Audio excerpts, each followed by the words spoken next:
Good evening, everyone. Welcome back. It is Friday night. It is 7 p.m. That can only mean one thing. It is time for our weekly 1 hour live stream. Kind of took the week off last week. Took a little trip for 4th of July. Went get a bunch of new content for the channel. Joining us this week on the shelf, the Big U, SS United States. News on her coming later. USS North Carolina, BB-55. And Mighty Mo, USS Missouri. How was everyone's week? How was your 4th of July if you are an American? Part of what we're going to be talking about this week is what I did for the 4th of July. Let's see what we've got in the chat. Max, Titanic Nerd, Steve, Mark, Karen, welcome everyone. Ozzy, welcome. Steve, I'm here, but I'm back and forth to the kitchen, so I might not be at my comp. No worries. I know Steve was at the Queen Mary for the 4th of July. I hope you got some content for the channel, Steve, that we can check out. He says it's 5 p.m. in Arizona, Fort Mojave, Arizona today, only 114. Jeez. Max says 4th of July was very good. I'm glad to hear it. Mark says, great week. Another heat wave coming starting tomorrow. Well, in the summer over here, we never don't have heat waves. All 5 months of summer here are heat waves every day. But anyway, so what did I do for the 4th of July, guys? I'm going to tell you what all I did. So I went to a couple of museums on the 4th of July. Well, one on the 4th and then one the following day. So the way I did it, and we'll start getting into the photos here. Let's see. There we go. Is Steve having alcohol? Not. Steve says not yet. I'm not yet having any either, Steve, but the day is still young. Anyway, so what I did Thursday, 4th of July, woke up, hit the road around 5 in the morning, drove to Pensacola, drove to the National Naval Aviation Museum in Pensacola, and stayed there for several hours, kind of took in the whole museum. After that, I went to, I ended up booking a hotel in Mobile, Alabama, which is only an hour away from Pensacola. And reason for that was the hotel prices 4th of July weekend in Pensacola were absolutely insane. I mean, even the Fleabag motels were like $150 or something, and I'm not paying that kind of money, especially to stay in a Fleabag one. So I found one that was within my budget in Mobile. So I stayed overnight in Mobile, Passed by the USS Alabama, going and coming back, by the way.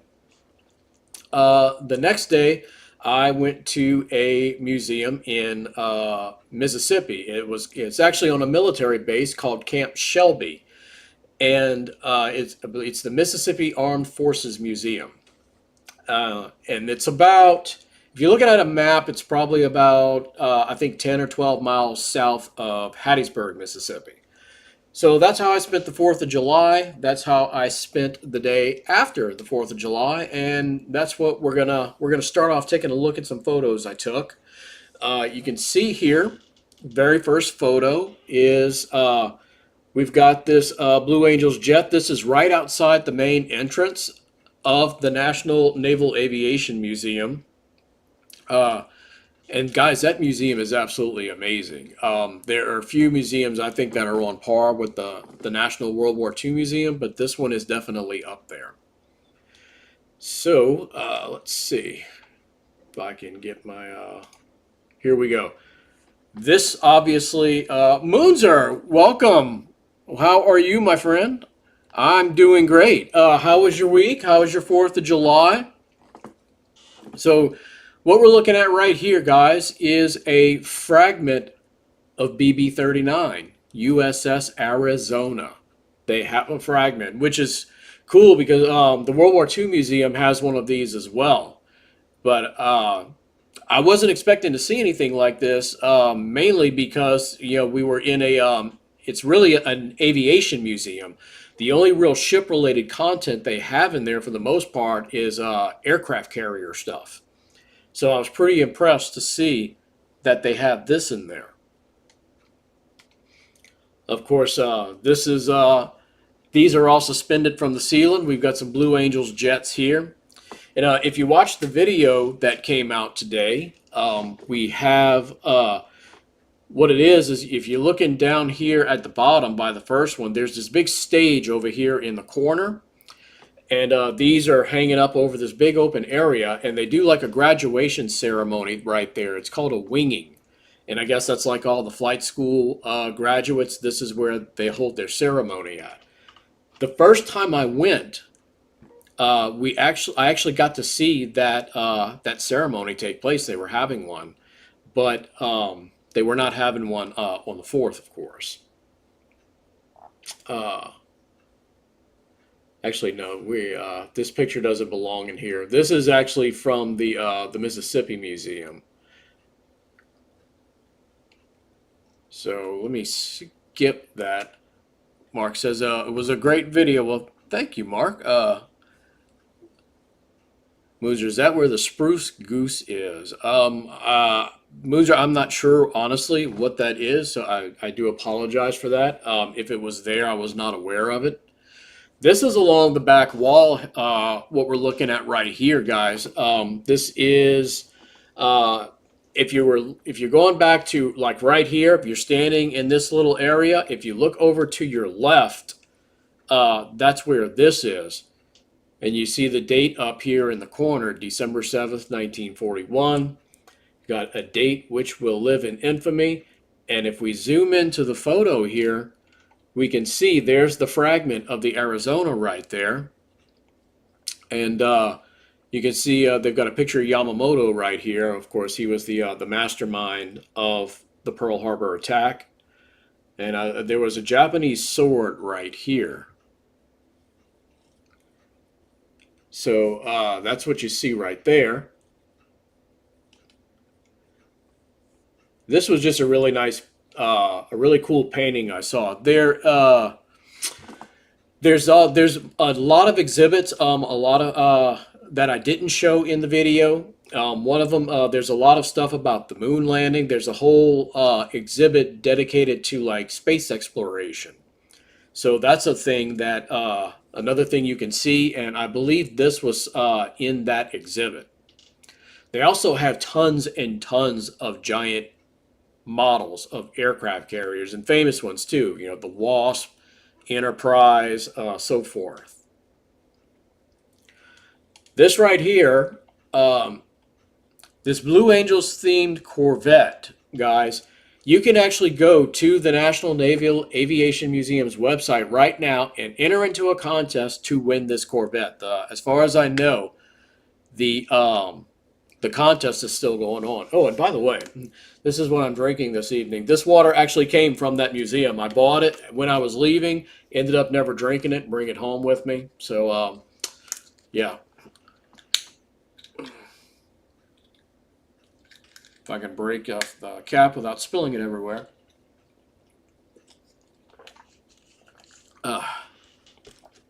We understand. Mark said, I see the F4 Phantom. Nice.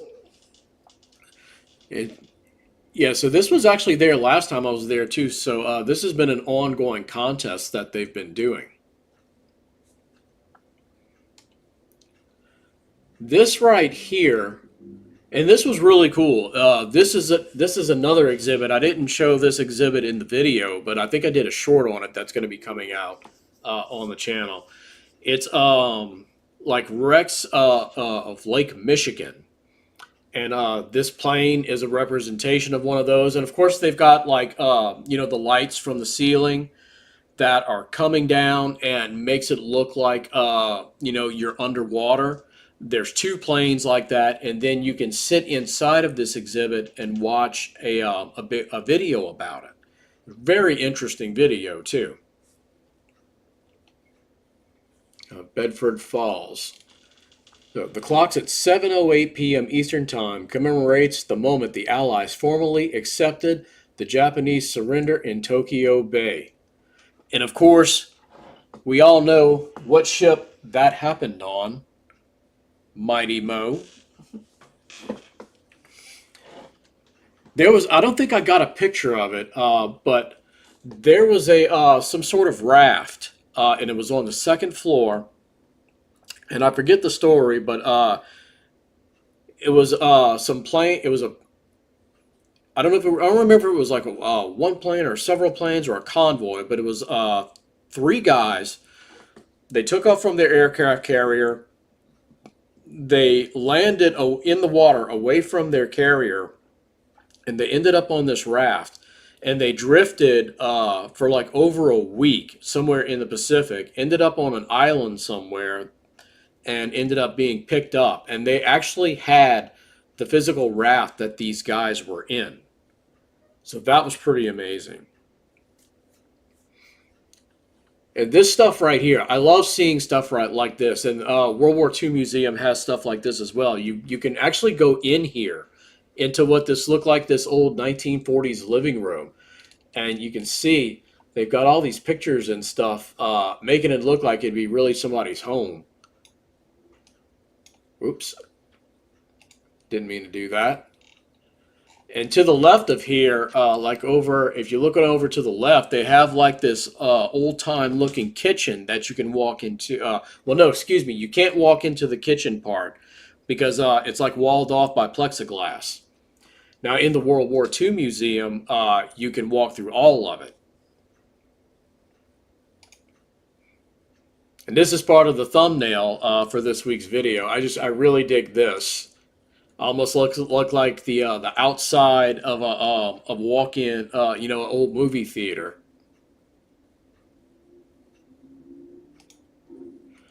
Now, this is inside of the giant movie theater that they have over there. And it's kind of hard to tell in this picture, but the screen it's bigger than what you see in the photo. So we've got right here, there's this slideshow going on before the movie started. And this is just a fraction of the entire screen. God, she is hot. You can barely make out the borders of the screen right here. So this gives you some type of idea of how big it is. And what it is, I keep calling them movies, but they're more like short documentaries, more like 30-minute type documentaries. Yeah, Mark, basically like an IMAX. The first time I went, and there's multiple ones that they show, and they are at different times of the day. The first time I went, I watched the one called Aircraft Carrier. This last time on this trip, I watched one called To Fly. Um, Definitely preferred the Aircraft Carrier one more than I did the To Fly one. The To Fly one, it's like the origins of man taking flight. Starts off in the early beginnings, and it's like a guy in a hot air balloon, and they work their way all the way up to modern jets and the space age and whatnot. But you could tell the video is pretty old. The aircraft carrier one looked like it was a lot newer, a lot more up to date. And of course, it being a ship, I preferred that one. And let's see, I think that might be all of the ones that I did for here. Yeah, so if you want to see more on that museum, check out this week's video because there's things in the video that I'm not showing you here in the photos. So we're going to move on to the next day.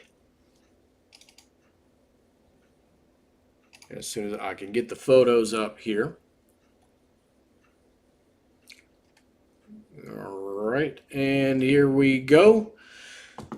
So the next day, like I said, I drove to, it's called Camp Shelby, south of Hattiesburg, Mississippi. And this is the Mississippi Armed Forces Museum. It's an Army base. And outside, they have all these different tanks and other Army vehicles lined up outside that you can go look at. And you can walk up to them. You can touch them. Very cool stuff. And here's a fun story about that trip. So I told you guys I left Mobile and drove to this museum. So the GPS directed me to go to the north entrance of the camp. And me, I've never been there before, none the wiser. I just followed the GPS. Well, the GPS put me at the camp, but what it failed to do was it doesn't tell you that civilians that are going to tour the museum cannot enter through the north gate. And I was told that upon reaching the north gate. And it's like this twisting, winding road in the woods that you got to go through to get to that gate. So I get there, they tell me that, they turn me around, they tell me I've got to go to the south, excuse me, the south gate for entry. So that put me driving about another 20 minutes because I got to get back on the highway, connect with another highway in order to get to the south gate. Well, I get to the south gate and I go to check in. They card you. They take your driver's license, get your information, and I can hear that they're talking to another person. I don't know who it was on their walkie, and they're saying, guy at the gate, Louisiana plates, blah blah blah, and I hear them say, turn them around. I'm like, why are they being instructed to turn me around?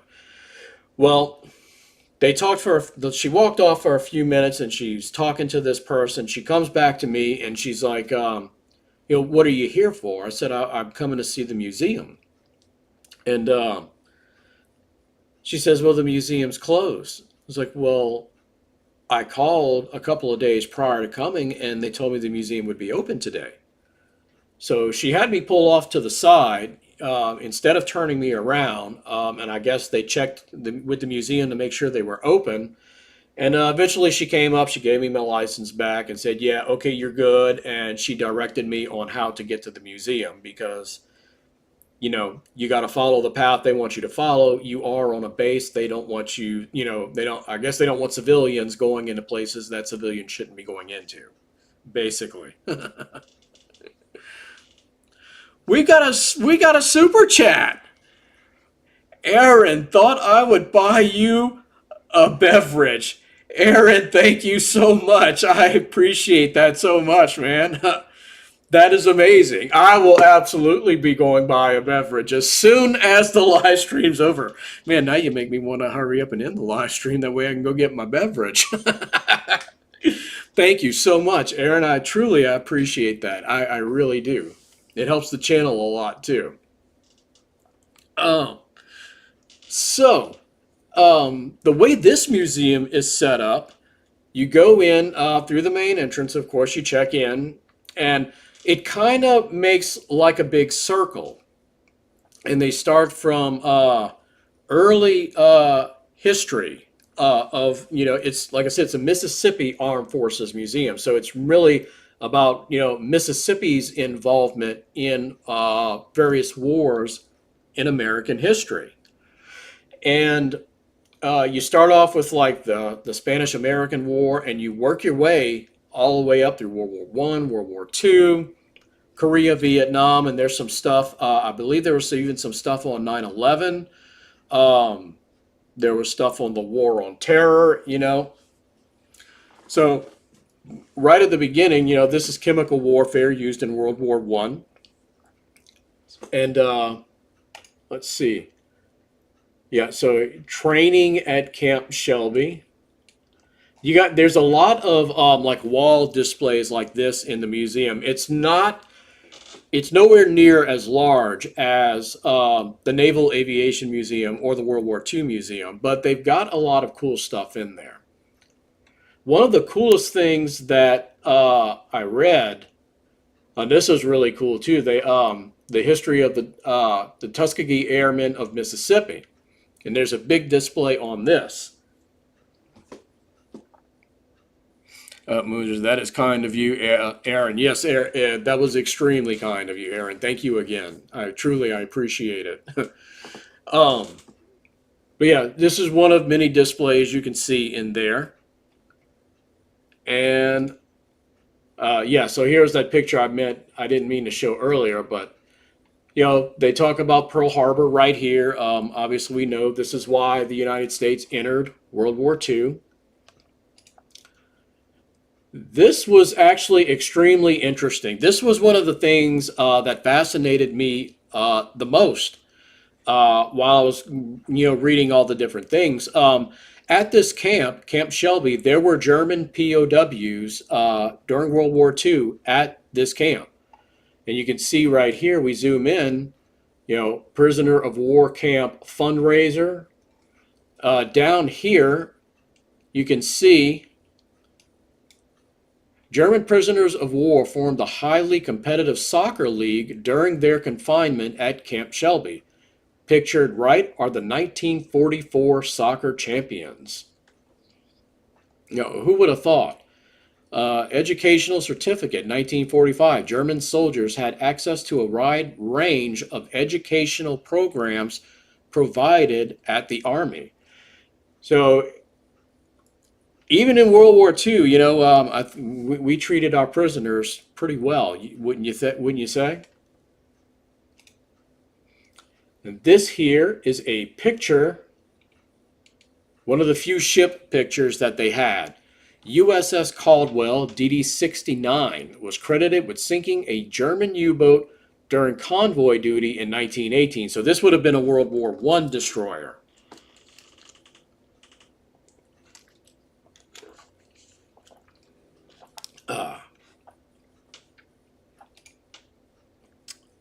This is just another picture of the prisoner of war camps at Camp Shelby.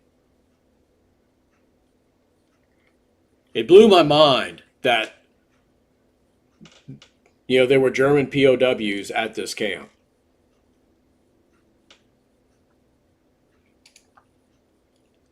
And here we go. This was another thing they have, the German prisoners of war in the United States. And it shows you all the different camps. This is something I never thought to, in my, studying of World War II, I never thought to actually look into something like this. So it was something that this museum, sparked an interest in that I would have never otherwise thought to think about. And you can see all the different numbers all throughout the country. These were all prisoner of war camps. And if we go in, zoom in a bit more to Mississippi, 47 right here. This would be where Camp Shelby is. Uh, Aaron says that would be horrible to be sunk in a sub. War sucks. I couldn't agree more. Fun fact about the World War II Museum, Aaron, if you're ever able to make it there, they have in the World War II Museum what they call the USS Tang experience. And it's you go into this room, and it's like I don't want to say virtual reality because it's not like you're putting on like a VR headset or anything. You're in this enclosed room in tight confined quarters, and they're mimicking a sub. And you go through the motions, and you're put into a combat situation. The lights, you get just the red lights are glowing in the sub, and you get some smoke coming up. It's a really, really cool experience. Uh, Moons, or imagine flushing a toilet in a sub. Well, if the subs were anything, in like Titanic's time, the crap literally just went into the ocean. Ozzy, there was some prisoner of war camps in Arizona. Well, yeah, let's see. There were two of them. You got one over here, and you've got one right here. So you had two in Arizona.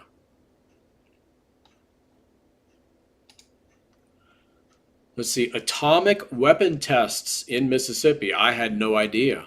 That was another thing I didn't know anything about. So we zoom in. Horace Burge, whose residence was near the test site, surveys the damage to his kitchen from the seismic effects of Project Salmon. And then we come down here. A local resident constructs a homemade seismograph before the blast.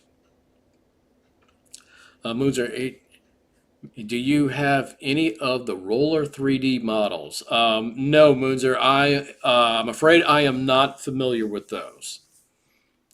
Karen, I did that and I loved it. Referring to the Tang experience, yeah, it's really, really cool.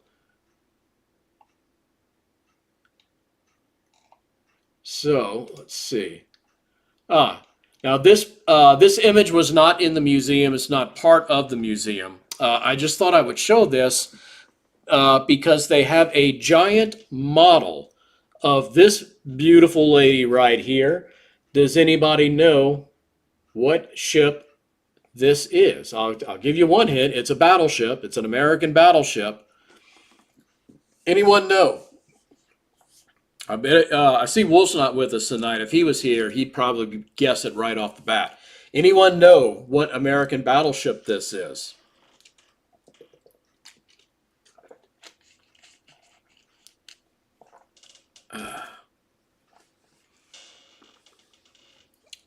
Uh, Mark, Olympic, not quite. So I'll give you guys a hint. We're at the Mississippi Armed Forces Museum. Can anyone guess what battleship this is? It's a New Mexico class battleship.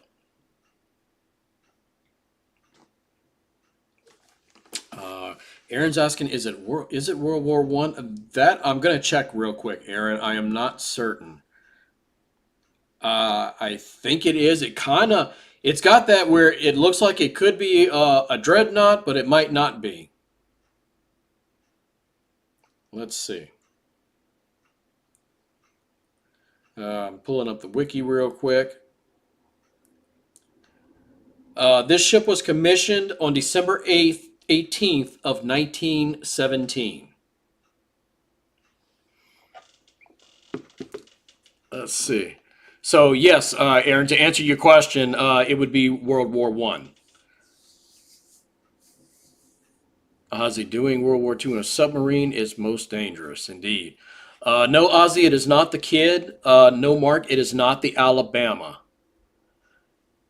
Moons are I spy with my little eye three helicopters. No, those aren't helicopters. Those are planes.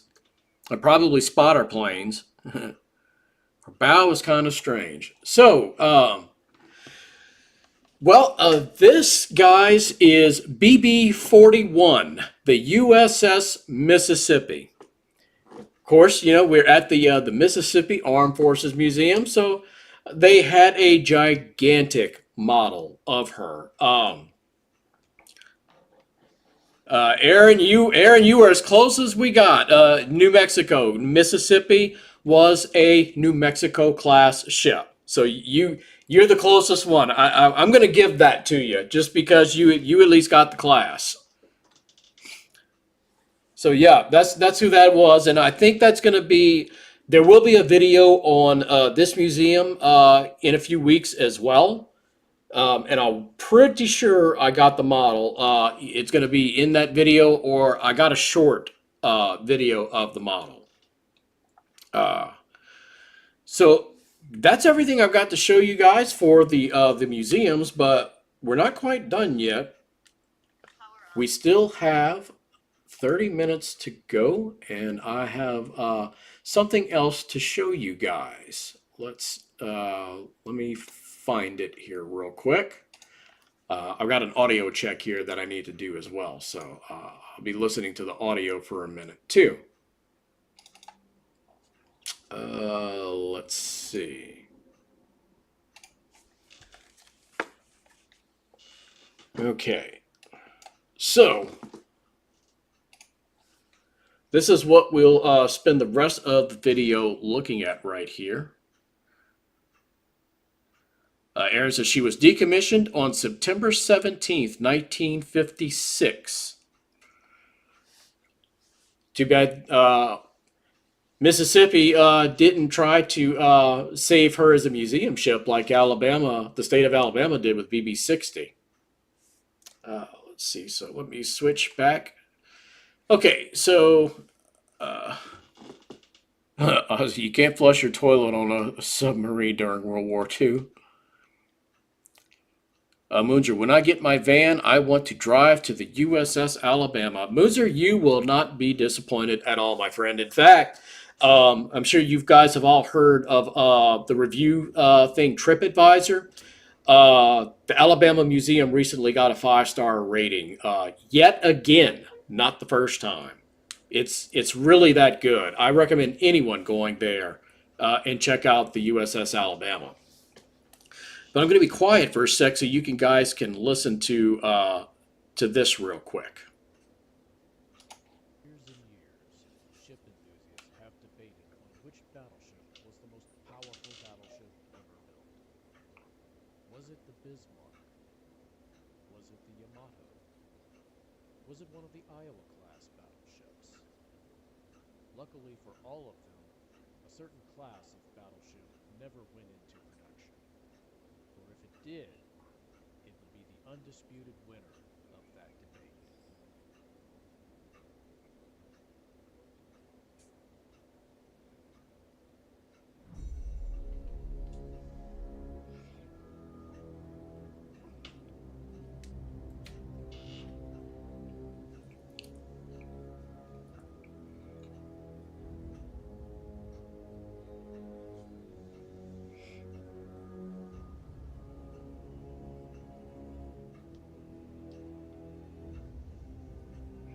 It's okay if you can't hear the audio, Aaron. It's fine. The sound really isn't that important, to be honest. It's just me talking very briefly. So when you're looking at the 3 ships, I asked the question, BB-71, what would have been? Basically, I was asking the question, what would have been, there's always been the debate, what was the most powerful battleship of all time? You see a picture of the Bismarck pop up. I ask, is it the Bismarck? Was it the Yamato? Was it one of the Iowa-class battleships? It's a debate that is always never ending. And I say that, in my opinion, there is no way that any of those could win the argument if this right here, the Montana class, was built. You know, the class that was never built. What is everyone's opinion on that? Uh, would the Montanas have been the most powerful battleships ever built? If not, what do you think is the most powerful battleship ever built? Bismarck, Yamato, one of the Iowas, something else? I'm going to catch up with the chat while you guys respond. Moonser, I'm going to drive to SoCal a lot to the Queen Mary. Oh, that's definitely something, as you know, is still on my bucket list. Mark, white van with candy. That doesn't sound stalkerish at all. Um, Moonser, even though I am 33 hours away driving distance from my house, that's going to take you a few days, Moonser. I drove from Louisiana to San Diego, and that's about 28 to 30 hours. We did that in 2 days, and I got to tell you, that's rough. That is very rough. Aaron says, referring to the Alabama, it's a great ship. You need at least 2 days. Aaron, you been to the Alabama?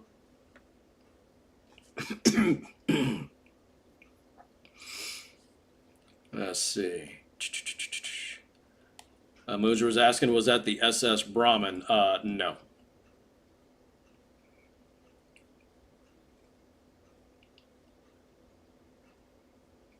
Aaron says Yamato was the toughest. Moonser, oh, it looked like a bit like Yamato. Moonser, concerning the trip, I am just going to try and push it. That's what we did. We made it from Louisiana to San Diego in 2 days, and it was rough, really rough. It took us 2 days to get there. Like on the second day, we arrived in San Diego, and when we drove back, it was the same thing. It's very, very rough.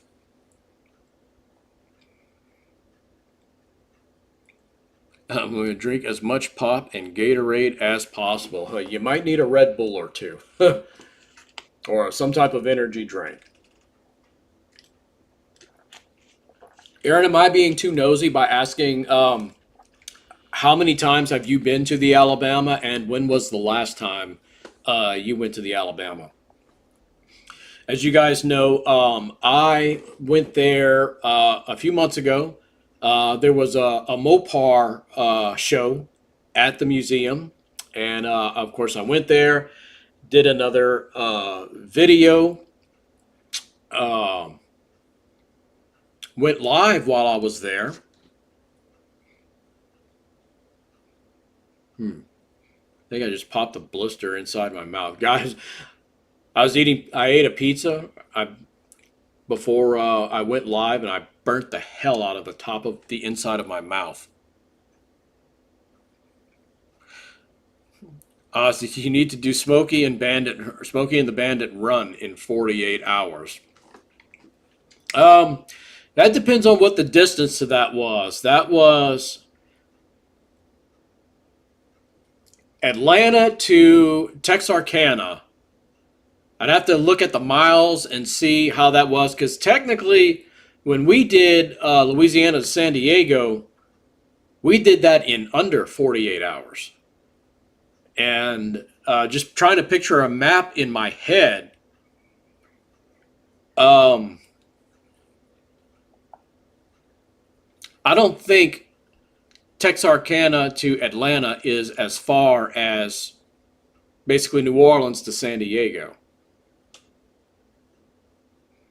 Aaron says twice. I'm only 5 hours away from the USS Alabama. Yeah, I'm like 2 3 hours away from it. I've done it where I went to the ship and drove back in the same day. It's really not that far for me. And as you can imagine, the kid is considerably closer than that. So I've been to the kid obviously way more, than I've been to any other ship. You're 400 miles from it. Yeah, that's not far at all. I don't know why, Aaron, but I was thinking that you lived across the pond, like over in like Britain or something. I don't know why I was thinking that. I was at 1,800 miles. Moonzer says gonna DM me after the stream. That's fine. Yeah, definitely don't DM me during the stream because I don't look at anything while we're streaming. You just looked it up. You're 12 hours and 36 minutes away. Moons, are you 12 hours and 36 minutes away from the Queen Mary or the Alabama? I'm gonna guess the Alabama. Aaron, no, I live in Atlanta. Oh, okay. You a Falcons fan?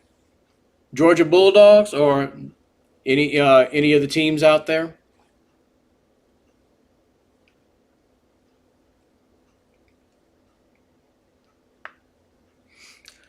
Shoot, Aaron, you are within driving distance of the National World War II Museum. If you've never done that, you might want to consider making a trip to come see the museum. It's absolutely amazing.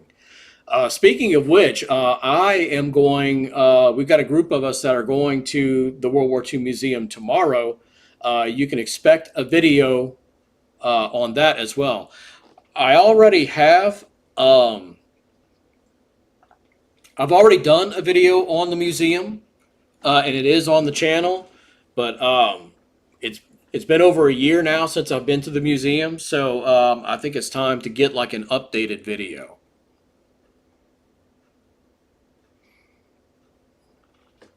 Let's see. Aaron, just a fan of the Phillies. Gotcha. Max, I'm 8 hours away from BB60. Well, a lot of you guys live a lot closer to the eastern side of the country than I thought. I mean, I know I thought Mark lived pretty close here as well, or at least on the eastern side of the U.S. Steve, I think no, Steve is the only one that lives out west in that group. I think. Ozzy, just watch out for Sheriff Justice. That movie's great, by the way. I love Smokey and the Bandit. Moozer, my bad. I am 13 hours and 21 minutes from the Alabama due to my location in Ohio. Mark is in Pennsylvania. Mark, have you?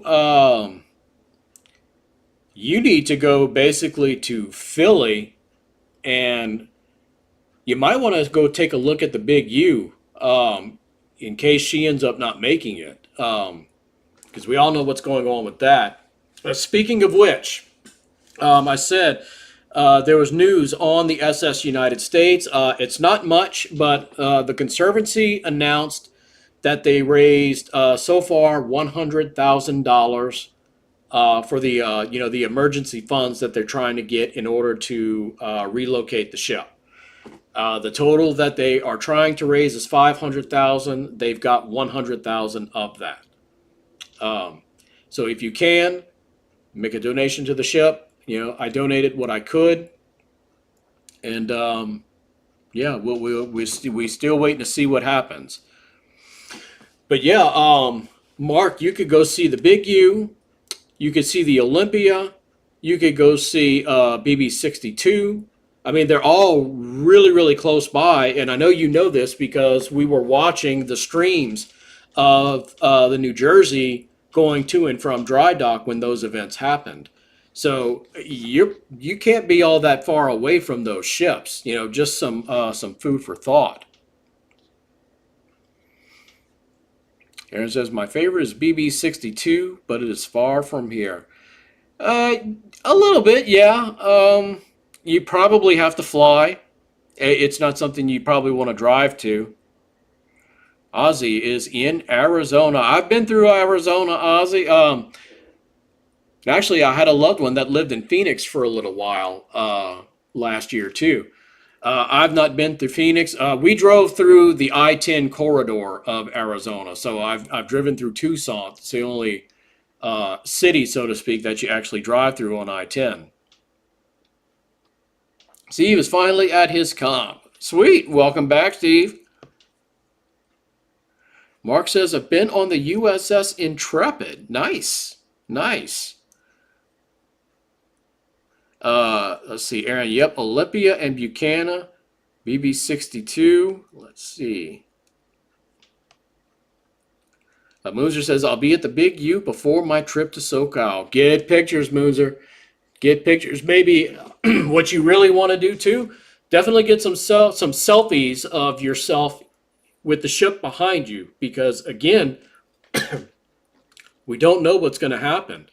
And if, the worst thing happens and, they're not able to save the ship, you've got pictures of yourself with the Big U right behind you. I mean, it's something you'll never be able to get again. So, keep that in mind.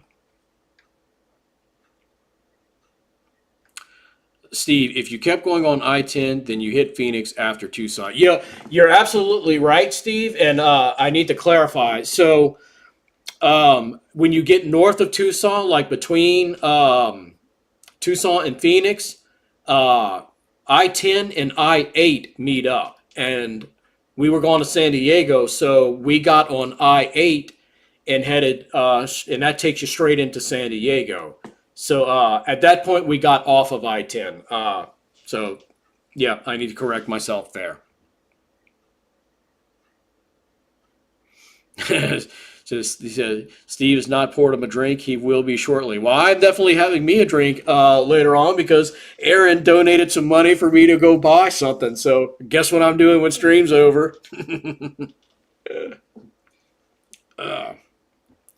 So, Steve, while you're in here, tell us real quick. I know you went to the Queen Mary for the 4th of July. Fill us in a little bit. What did you do there? And do you have any content for your channel that you recorded while you were out there? There was another news article about a ship that I wanted to tell you guys about while I'm thinking about it. Let me find whatever that article was. Yes. So there is a sub, the USS Batfish in Muskogee, Oklahoma. And that submarine is going to be relocated from its current position, guys.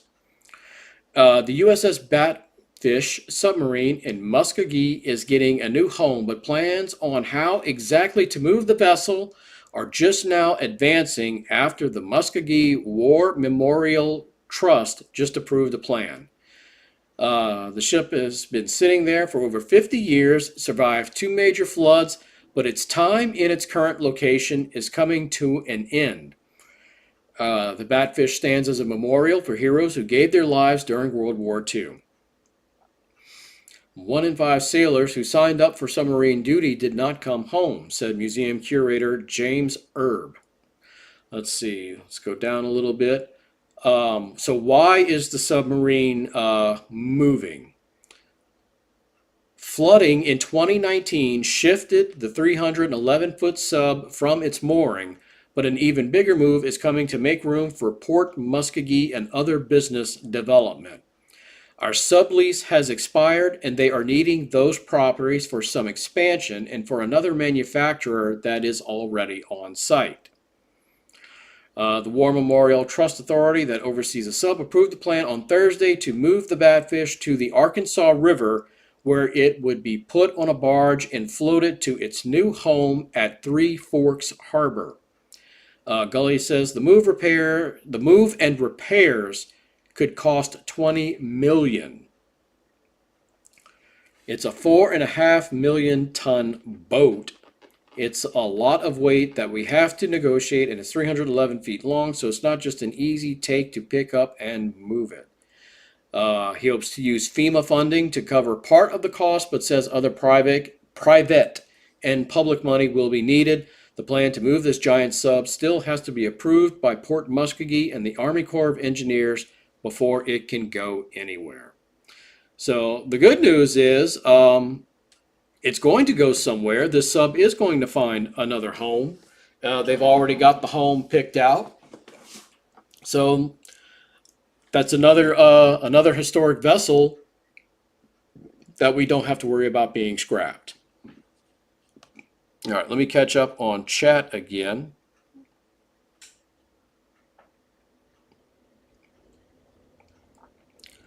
Steve, so there are 4 live recordings on the channel now. 3 were random daytime shorts, and 1 is the fireworks show. Yeah, I definitely need to go back and watch that. I've not watched any YouTube content since my trip because when I got back home, it was like straight back into the grind. I'm gonna try and catch up like on your stuff, Steve, on Mike Brady's stuff. I've missed a good bit of his stuff too, and some other channels that I follow a lot. Mark says SS Fart is an actual ship. Really? The SS Fart. Okay, we've got to come up with nicknames for the SS Fart. You guys hit us with some nicknames for the SS Fart. Max says a tugboat, I think. Moons are SS Cow. Steve, the 4th of July event was the best massive public event I have experienced on the Queen Mary. Nice. That's good. Aaron, so I wonder we're not in water for sure.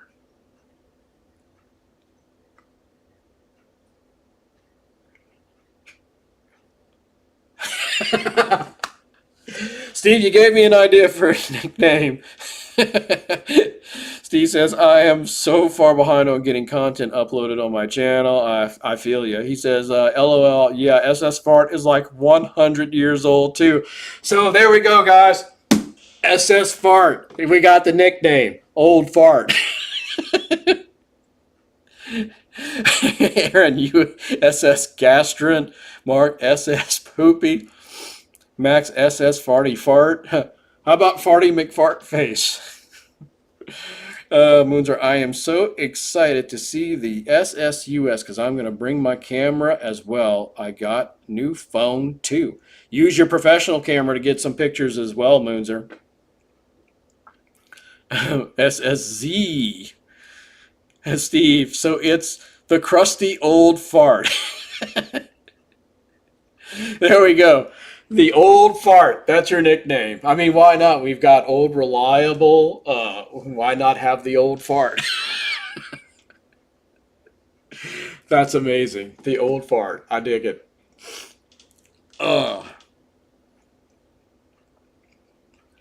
Yeah, look at this real quick, guys. You notice we've been Max SS butt cheeks. SS. How about Air Biscuit? we could do this for quite a while. Yeah, we're looking at the Montana here, guys. This was the weirdest thing. So I just random when I got home from my trip last week. I just randomly logged into warships. Karen can't hear SS blowout. So when I got home from my trip last week, I loaded up warships just randomly, and I just happened to look at the tech tree on my Iowa because if you play this game, you know you've got to Montana is the next ship on the tech tree after Iowa, and I realized I was a whole lot closer to getting the Montana than I initially thought I was. So I pretty much grinded this game all day Saturday and most of the day on Sunday. And on Sunday evening, I got the Montana in warships. And I've been playing the hell out of her. Ozzy, fire the potatoes. Yeah, we could go on and on about those things. Guys, we're getting close to the end here. So I'm gonna get ready to close this out here in just a bit. You could keep the You could keep the SS fart jokes coming in. We're fine. Oh, true story, by the way. Yeah. So I was passing in front of a Burger King the other day, and there's an ambulance parked in the right in front of the main entrance of Burger King, and it's got its lights on. So of course I went into Discord. I'm like, all right, post your tasteless jokes about the ambulance being parked in front of Burger King. Have at it. So Aaron, SS blowhard. Mark, SS crap. Our content schedule is as follows. The random video shorts are Monday through Friday. All times are U.S. Central Time. They are at 11 a.m. Uh, the video of the week is every Friday morning at 7 a.m. Our weekly 1 hour stream, a live stream, is every Friday evening at 7 p.m. And that is our content schedule. And like I said, I got a lot of new content that's going to be coming out for our videos of the week. You saw the Naval Aviation Museum this week. For the next few weeks, every other week is going to be a different museum. We're going to have the Mississippi Armed Forces Museum in a couple of weeks. We're going to have the National World War II Museum as well. So if you guys love museums, that's another love of mine. In addition to ships, is museums. So if you're into museums, you're into museum experiences, which that's essentially what a lot of these ships are. They're museum ships. Stay tuned for that content. Max, the new heart attack Whopper. Mark, food to die for. Is Burger King really worth it? That's all I'm saying. Ugh. I've never wanted a Whopper that bad. Steve, I have a thought on something we need to discuss later on Discord. Okay. Yeah, not a problem at all. That'll work. Oh, Steve says real quick. By the way, SS Fart had a sister ship. Okay, well, what was SS Fart had a sister ship, and her name was the SS Shart. Would any ship, could you say, when the when the SS Shart, I don't know if this was a warship or not, but let's say for argument's sake, the SS Shart was a warship. When she fired her cannons, could you say that she sharted? See, one Mississippi, two Mississippi. She sharted. What a way to end, right? All right. That's it for this week, guys. Thanks everyone who attended. As always, appreciate you guys as well. Aaron, thank you again so much for the super chat, my man. I truly, truly appreciate it. You guys have a good weekend, and until the next time, you guys know the drill. Drive safely.